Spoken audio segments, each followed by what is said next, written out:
কবি গৌতম মণ্ডলের কবিতা পয়লা বৈশাখ। আলোয় ভুবন জাগল যখন, নতুন বছর সুস্বাগত।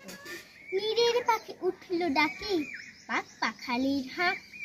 বছর বাদে আসলো ফিরে পয়লা বৈশাখ।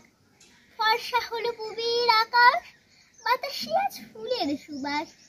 ঢেউ খেলে যায় ধানের শীষে, যেথায় নদীর বাঁক।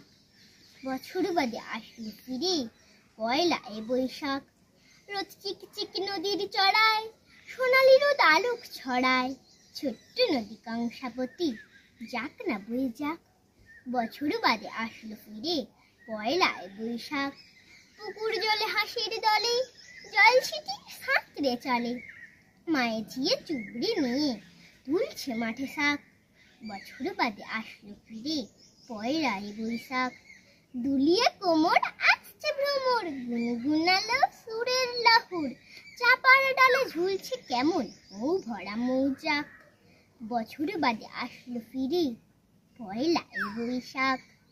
নতুন বছর সুপ্রভাতে, মাখিয়ে সিঁদুর হাল খাতাতে। ধূপের ধোঁয়ায় দ্বীপের আলোয় উঠল বেজে শাক। বছর বাদে আসলো ফিরে পয়লা বৈশাখ।